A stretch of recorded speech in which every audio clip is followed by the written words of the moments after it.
आप सभी विद्यार्थियों को गुडविल क्लासेस में पुनः हार्दिक अभिनंदन है। और मैं आज क्लास 12th सब्जेक्ट अकाउंटेंसी में एक टॉपिक लेके आए हैं फाइनेंशियल स्टेटमेंट पार्ट बी के अधीन, वो है रेशियो। आज हम लोग रेशियो पे ही चर्चा करेंगे। रेशियो एनालिसिस है क्या, जो हमने पिछले क्लास में आप लोगों को फाइनेंशियल स्टेटमेंट में बैलेंस शीट के बारे में बताए थे कि बैलेंस शीट क्या है। तो हमने बताया था कि फाइनेंशियल पोजीशंस, एसेट्स एंड क्या लाइबिलिटीज। अब उस एसेट्स और लाइबिलिटीज को हम लोग बारीकी से एनालिसिस करने के लिए हम लोग पहला टूल फॉर टेक्निकल एनालिसिस में किया। आज का जो मेरा क्लास है वो बेसिकली रेशियो एनालिसिस है। सबसे पहले सवाल उठता है कि रेशियो है क्या। तो अगर हम लोग जनरली बात किया जाए कि रेशियो किसे कहते हैं, तो first term comparison to second term and calculate lowest या minimum value, it is ratio. Ratio होने के लिए एक ग्रुप का वैल्यू होना चाहिए। हम अनदर ग्रुप को अनदर से नहीं कर सकते, उसके लिए एक ग्रुप होना चाहिए। कॉमर्स के बच्चे को हम कॉमर्स से रेशियो से हम एनालिसिस कर सकते हैं, उसका कंपैरिजन कर सकते हैं, ठीक है। लेकिन वही बच्चे कॉमर्स के साथ हम आर्ट्स का एनालिसिस नहीं कर सकते, क्योंकि उसकी सब्जेक्ट सिलेबस अलग है, कॉमर्स के सब्जेक्ट सिलेबस अलग है। तो आज मैंने रेशियो पे ही बात कर रहे हैं, जिसमें से एक नेमोनेटर होता है, एक डिनोमिनेटर। उसको भाग देने से जो भागफल प्राप्त होता है उसको हम लोग रेशियो कहते हैं। आज हम लोग रेशियो को जनरली 4 पार्ट्स में डिवाइड किए हैं। पहला रेशियो का नाम है लिक्विडिटी रेशियो, दूसरा का नाम है सॉल्वेंसी रेशियो, तीसरा का नाम है एक्टिविटी रेशियो, उसी का दूसरा नाम है परफॉर्मेंस रेशियो, और उसी को हम लोग बोलते हैं टर्नओवर रेशियो। यानी एक्टिविटी रेशियो को हम लोग 3 नाम से इंडिकेट करते हैं। और लास्ट जो रेशियो आता है आपका, वो प्रॉफिटेबिलिटी रेशियो आता है, ठीक है। तो जो हम लोग रेशियो में पढ़ाएंगे, 2 रेशियो जो है, liquidity ratio and solvency ratio, हमें रेशियो में कोई भी वैल्यू को बताता है। लेकिन टर्नओवर रेशियो जो है या एक्टिविटी रेशियो, वो जो प्रोडक्ट का वैल्यू आएगा वो टाइम से बताएगा। और लास्ट जो प्रॉफिटेबिलिटी रेशियो है, वो वैल्यू परसेंटेज में बताता है। लेकिन जो प्रॉफिटेबिलिटी रेशियो है, वो सारे डेटा हम लोग इनकम स्टेटमेंट से लेते हैं। Income statement means that means trading account है, प्रॉफिट एंड लॉस अकाउंट का आइटम लेते हैं। लेकिन बाकी जो ये सब हम लोग एक्टिविटी रेशियो की बात करें, या लिक्विडिटी रेशियो की बात करें, या सॉल्वेंसी रेशियो की अगर हम लोग बात करें, तो ये सारे डेटा हम लोग बैलेंस शीट से उठाते हैं। कहां से उठाते हैं? Balance sheet. चलते बिना देर के हम लोग एक्सप्लेन करते हुए बताते चल रहे हैं, ठीक है। तो आज का जो हम लोग चैप्टर स्टार्ट किए हैं, वो चैप्टर का नाम क्या है बोलो? रेशियो। रेशियो को हम लोग अनुपात बोलते, ठीक है। रेशियो का मीन्स क्या हुआ अगर हम लोग बोला जाए, तो एक फर्स्ट टर्म जैसे 500 डिजिट है और ये 200, तो इस टर्म को हमने फर्स्ट टर्म माना और इसको मैंने क्या माना? Second term. तो first term comparison to second term and calculate minimum value lowest form, it is ratio. इसको हम लोग रेशियो बोलते हैं। इसको हम लोग और छोटा लोएस्ट फॉर्म में भी कर सकते हैं। इसको हम लोग और अगर चाहे तो इसको हम लोग 5/2 भी कर सकते हैं। इसको डिवाइड करेंगे तो ये आया। इसको कुछ नहीं तो हम लोग E/1 लिख सकते हैं। ये हो गया मेरा फर्स्ट टर्म और ये मेरा हो गया सेकेंड टर्म। तो रेशियो का मीनिंग क्या होता है जनरली अगर हम ये बता दें? First term comparison to second term and calculate lowest form, it is क्या बोलेंगे? रेशियो। अब आता है सवाल, रेशियो को हम लोग 4 पार्ट्स में डिवाइड किए। अब एक एक पर हम लोग विश्लेषण करते हुए चलते हैं। पहला है लिक्विडिटी रेशियो, तरलता अनुपात, लिक्विडिटी रेशियो। दूसरा रेशियो आ जा रहा है सॉल्वेंसी रेशियो। तीसरा रेशियो है एक्टिविटी रेशियो। इसी का दूसरा नाम है परफॉर्मेंस रेशियो, और इसी को एक और नाम हम लोग बोल सकते हैं टर्न ओवर रेशियो। तो हम लोग बताइए, एक्टिविटी रेशियो या परफॉर्मेंस रेशियो या टर्नओवर रेशियो, इसको हम लोग 3 नाम से इंडिकेट करते हैं। इसको बोलते हैं क्रियाशीलता अनुपात, इसको बोलते हैं निष्पादन अनुपात, और ये मेरा होता है आवर्त अनुपात। ठीक है, आवर्त अनुपात। और लास्ट जो हम लोग रेशियो को डिवाइड कर रहे हैं वो रेशियो है प्रॉफिटेबिलिटी रेशियो। इसको बोलते हैं हम लोग लाभदायकता अनुपात। लाभदायकता अनुपात, इस रेशियो में पूरा हम लोग इनकम स्टेटमेंट की बात को पढ़ाएंगे। अब देखिएगा इसका जो वैल्यू आएगा liquidity ratio and solvency ratio का जो आपका वैल्यू आएगा कैलकुलेट कर, वो रेशियो में बताएगा 2:1। जो भी वैल्यू आएगा वो रेशियो में इंडिकेट करेगा। ये जो एक्टिविटी रेशियो या परफॉर्मेंस रेशियो या टर्नओवर रेशियो, ये जो वैल्यू आएगा उसको हम लोग इंडिकेट टाइम्स में करते हैं। ठीक है, और ये मेरा रेशियो परसेंटेज में बताता है।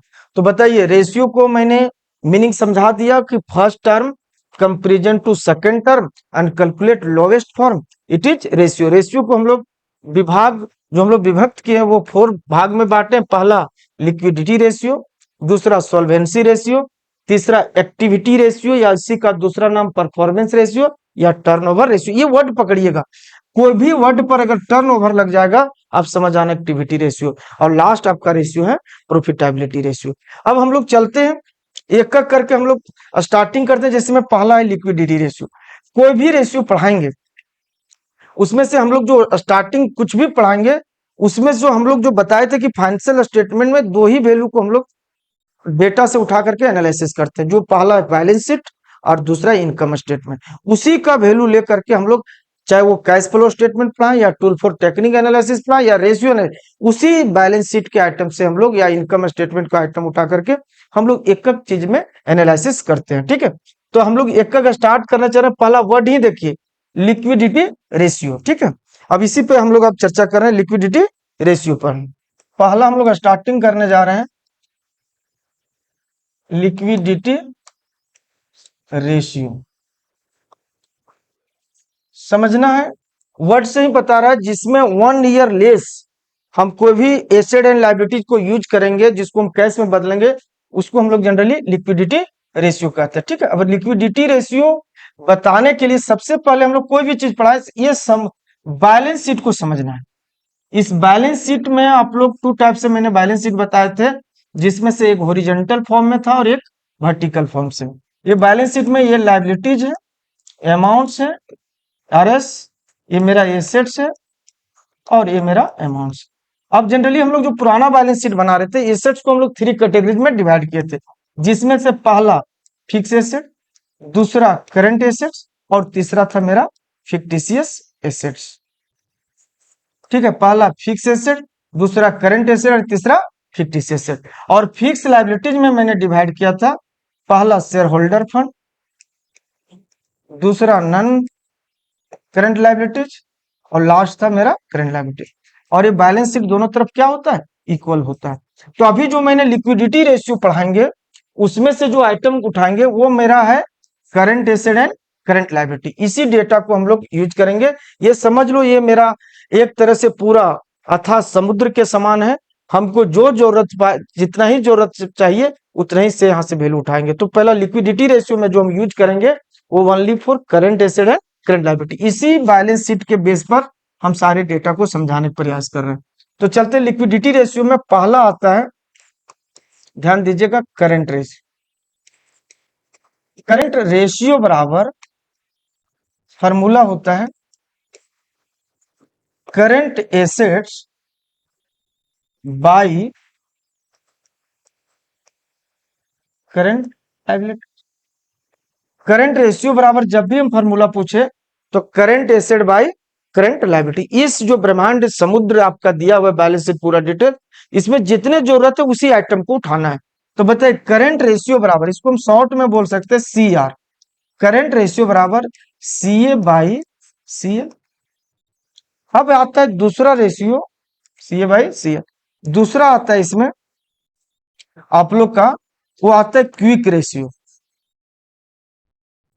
क्विक रेशियो, क्विक का ही दूसरा नाम है लिक्विड और एक और नाम है इसका एसिड टेस्ट रेशियो। इसके बराबर होता है current acid minus stock minus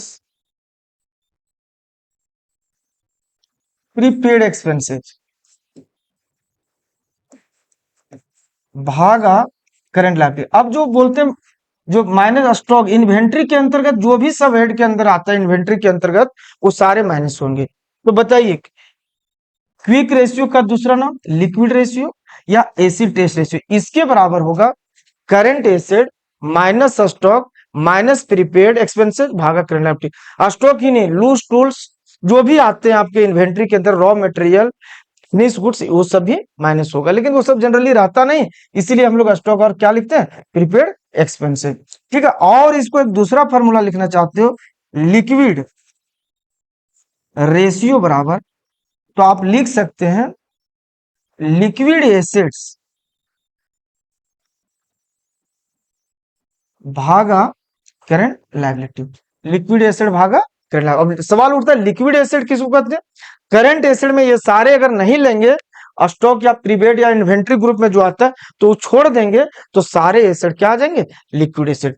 तीसरा फॉर्मूला हम लोग को जानना है working capital, WC। Working capital बराबर होता है current acid minus current liability. अगर हम लोग वर्किंग कैपिटल निकालेंगे तो करंट एसिड में क्या घटा देंगे, करंट लायबिलिटीज घटा देंगे। ठीक है, फिर आता है नेक्स्ट एक हम नया फॉर्मूला बना दे रहे हैं करंट एसेट्स बराबर, करंट एसेट बराबर होता है नया फॉर्मूला बना दे रहे हैं current ratio into current liability. अब हम लोग सवाल उठता है कि जब हम लिक्विडिटी रेशियो पढ़ाएंगे तो लिक्विडिटी रेशियो के अंतर्गत ये अगर चार फॉर्मूला हम दिमाग में सेट कर लें तो ये मेरा कंप्लीट हो जाए। और इस जो ब्रह्मांड आपका जो बैलेंस शीट पूरा डिटेल जो समरी दिया हुआ, इस समरी से आपको ओनली करंट एसेट एंड क्या उठाना है, करंट लायबिलिटी उठाना है, ये आपका कंप्लीट हो जाएगा। अब लिक्विडिटी वर्ड देखिए जिसमें 1 ईयर लेस जो एसेट और लायबिलिटी उसका हम लोग यूज करते हैं। अब बताइए फिर भी एक बार रिवीजन हम लोग कर देते हैं। करंट रेशियो बराबर क्या होता है, current asset by current liability. इसको हम लोग शॉर्ट में बोल सकते हैं CR बराबर CA बाई CL।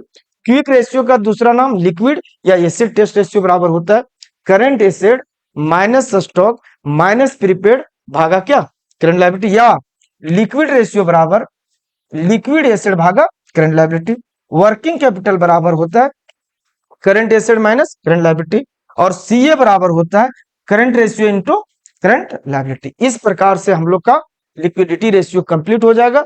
अब आता है दूसरा रेशियो सॉल्वेंसी रेशियो। फिर ये समरी से जो दिया सॉल्वेंसी रेशियो हमको ये उठाना है, fix liability minus fictitious assets, इस चीज को हमको उठाना है सेकेंड रेशियो में। तो चलते हम लोग नेक्स्ट जो आपका है सारे फॉर्मूला को समझाते हैं, उसके बाद नेक्स्ट क्लास में 1 बाय 1 फिर एग्जाम्पल के साथ एक का क्वेश्चन हम लोग बताएंगे।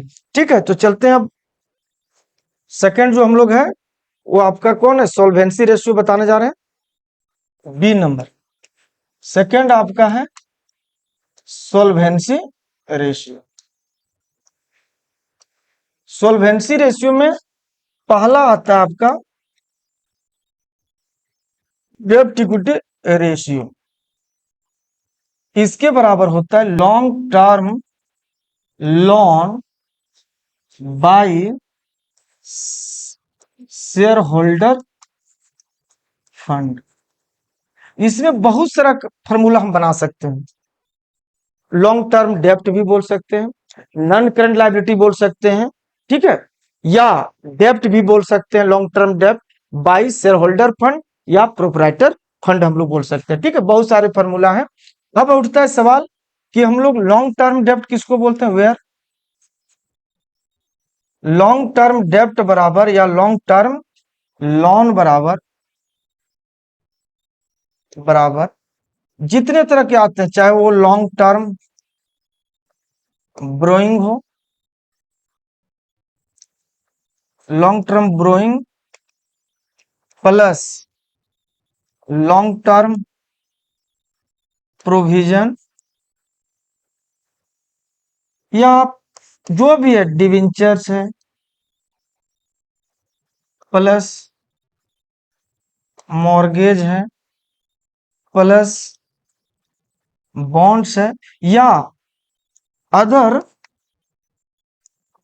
लॉन्ग टर्म लोन, ये जितने भी हैं ईटीसी, ये सारे चीजें हम लोग का आ जाएगा किसमें बताओ तो, नन करंट लायबिलिटी या लॉन्ग टर्म लोन या टोटल डेप्ट भी बोल सकते हैं, नहीं सॉरी लॉन्ग टर्म डेप्ट बोल सकते हैं। पहले ये निकालना लॉन्ग टर्म लोन। दूसरा हमको निकालना है मालिक का फंड, प्रोप्राइटर फंड, जिसको हम लोग शेयर होल्डर फंड बोलते हैं। अब शेयर होल्डर फंड निकालने के लिए,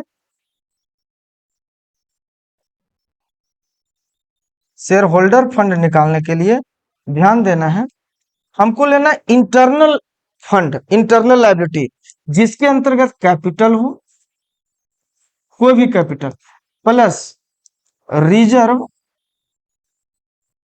and surplus, reserve and surplus, या अदर फंड, कोई भी तरह का फंड, सीकिंग फंड हो गया, या कोई भी रिजर्व या अदर रिजर्व, कोई भी रिजर्व, या profit and loss credit, profit and loss credit, या सिक्योरिटी प्रीमियम, ये सारे से हम लोग मालिक का फंड निकाल सकते हैं। ठीक है, उसमें से अगर फिक्टिशियस एसेट हो, ध्यान दीजिएगा फिक्टिशियस एसेट्स, उसको माइनस कर देते हैं। अब सवाल उठता है फिक्टिशियस एसेट, मैंने बैलेंस शीट में बताया था जितने इंटेंजिबल एसेट्स हैं जिसका वैल्यू कम हो जाता है वो सारे एसेट्स को हम लोग क्या बोलते हैं, फिक्टिशियस एसेट्स बोलते हैं, वो ले लेना। ठीक है, अब इसको हम लोग मालिक का फंड दो तरीका से निकाल सकते हैं। एक तो हो गया लायबिलिटी पद से शेयर होल्डर फंड निकाल सकते हैं, दूसरा और एक तरीका है शेयर होल्डर फंड निकालने का, शेयर होल्डर फंड निकालने का और तरीका बता दे रहे हैं, जिसमें से आ जाएगा नन करेंट एसेट यानी fix asset plus current asset minus outsider liability या एक्सटर्नल लायबिलिटी, जिसके अंतर्गत non current liabilities plus current liability आता है। ये दोनों हम लोग को ले लेना है और इसी के अधीन हम लोग माइनस करना है। इससे हम लोग दो तरीके से मालिक का फंड हम निकाल सकते हैं। ठीक है, अब हम लोग इसमें से दो फार्मूला और बच गए हैं, उस पर हम लोग चर्चा करते हैं। अब बच गया तीसरा फार्मूला सॉल्वेंसी में, total assets to dept ratio, total asset to dept ratio. अब सवाल उठता है फिर वही हर चार्ज में हम लोग बैलेंस शीट का सहारा लेना, बैलेंस शीट से ही फार्मूला बनाना। इसका फार्मूला होता है total assets by long term डेप्ट, total asset by long term डेप्ट। अब सवाल उठता है टोटल एसेट्स हम निकालेंगे क्या। फिर देखिए ध्यान से, ये मेरा बैलेंस शीट है, बैलेंस शीट इसकी मदद से अगर हम लोग फार्मूला बनाते हैं तो कभी फार्मूला रटने की जरूरत नहीं पड़ेगा, आप ऑटोमेटिक खुद ब खुद फार्मूला बना सकते हो। ध्यान दीजिएगा, जिसमें से ये देखिए फिक्स एसेट है, ये मेरा करंट एसेट है, और ये मेरा फिक्टिशियस एसेट्स, ये मेरा फिक्स लायबिलिटीज है जिसमें से शेयर होल्डर फंड था, नन करंट लायबिलिटी था, और एक करंट लायबिलिटी। एक तरीका जो है, अभी नया बैलेंस शीट में ये एसेट शो नहीं होता है 50 एसेट्स, एक तरीका कि हम एसेट जोड़ के टोटल दोनों बैलेंस शीट इक्वल होता है। अब सवाल है कि डेप्ट में ये एसेट है ही नहीं, टोटल एसेट तो फिक्स एसेट करंट एसेट हम जोड़ देंगे टोटल एसेट पता चले, क्योंकि फिक्टिशियस एसेट हम माइनस कर देते हैं हम लोग शेयर होल्डर फंड के थ्रू, तो टोटल एसेट में फिक्स एसेट और क्या रहेगा, करंट एसेट। लेकिन सवाल है कि इस क्वेश्चन में एसेट है ही नहीं और हमको एसेट निकालना है। आप जानते हो कि दोनों तरफ इक्वल होता है, तो इस चीज को अगर हम जोड़ दें तो भी हम एसेट्स के बराबर कर सकते हैं, क्योंकि एक लेफ्ट हैंड है और एक क्या है, राइट हैंड। तो यहां पर हमको लायबिलिटी तरफ से एसेट निकालना, इसीलिए यहां पर टोटल एसेट बराबर, एक तो सिंपल हो गया fix asset plus current asset, वो काम नहीं कर रहा अभी, पर हमको यहां वेयर, ध्यान दीजिएगा, टोटल एसेट्स बराबर होगा share holder fund plus total डेप्ट, share holder fund plus total डेप्ट, share holder fund plus total डेप्ट मतलब ये आ गया non current liability plus current liability जोड़ देंगे तो टोटल डेप्ट कहलाएगा। अब बताओ एक शेयर होल्डर फंड ले लिए, टोटल डेप्ट ले लिए, तो मेरा लायबिलिटी पूरा लायबिलिटी जोड़ेंगे तो एसेट्स के बराबर हो जाएगा। तो इससे हम टोटल एसेट्स निकाल सकते हैं, कब? जब एसेट दिया हुआ नहीं रहेगा तब। ठीक है, दूसरा निकालना है हमको लॉन्ग टर्म डेप्ट, लॉन्ग टर्म डेप्ट। तो इसके लिए लगाएंगे टोटल डेप्ट, लॉन्ग टर्म डेप्ट निकालने के लिए टोटल डेप्ट माइनस करंट लायबिलिटी। टोटल डेप्ट में अगर हम करंट लायबिलिटी घटा देंगे तो ये जो नॉन करंट लायबिलिटी है वो मेरा टोटल डेप्ट लॉन्ग टर्म डेप्ट कहलाएगा। जब टोटल डेप्ट में ये वाला घटा दें ये निकल जाएगा। हम जितना भी फॉर्मूला बनाने का प्रयास कर रहे हैं वो बैलेंस शीट के मदद से ही फॉर्मूला ले रहे हैं, ताकि कभी भी फॉर्मूला रटने की जरूरत नहीं, हमेशा आप समझ करके खुद ब खुद फॉर्मूला बना सकते हैं। और ऐसा नहीं कि जो हम फॉर्मूला लिख रहे हैं वही एक सही, बहुत तरह के हम लोग फॉर्मूला रिसर्च करके हम लोग समझ करके बना सकते हैं। लास्ट इसमें बच गया हम लोग का, इसमें से एक लास्ट हम लोग का टॉपिक बच गया, वो टॉपिक है इंटरेस्ट कवरेज रेशियो। ध्यान दीजिएगा, चौथा interest coverage ratio, interest coverage ratio. इसके लिए हम लोग लगाते हैं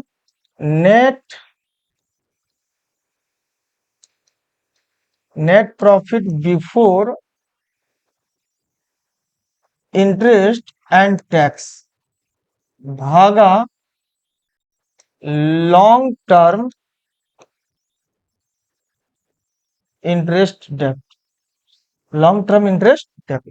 अब सवाल उठता है कि नेट प्रॉफिट बिफोर कैसे निकालेंगे? तो नेट प्रॉफिट बिफोर निकालने के लिए नेट प्रॉफिट आफ्टर जो दिया रहेगा उसमें 100 और नीचे कर देना 100 माइनस रेट, 100 माइनस क्या कर देना? रेट। इसको हम लोग करेंगे नेट प्रॉफिट बिफोर निकाल। जैसे एग्जांपल इसको मैंने बता देता हूं, जैसे देखिए मेरा नेट प्रॉफिट, ध्यान दीजिएगा 1 लाख बिफोर था, टैक्स मैंने टैक्स लेस किया इसका 40%, तो जब 40% लेस करेंगे तो 40,000 लेस हो जाएगा, तो मेरा बचेगा नेट प्रॉफिट कितना? 60,000।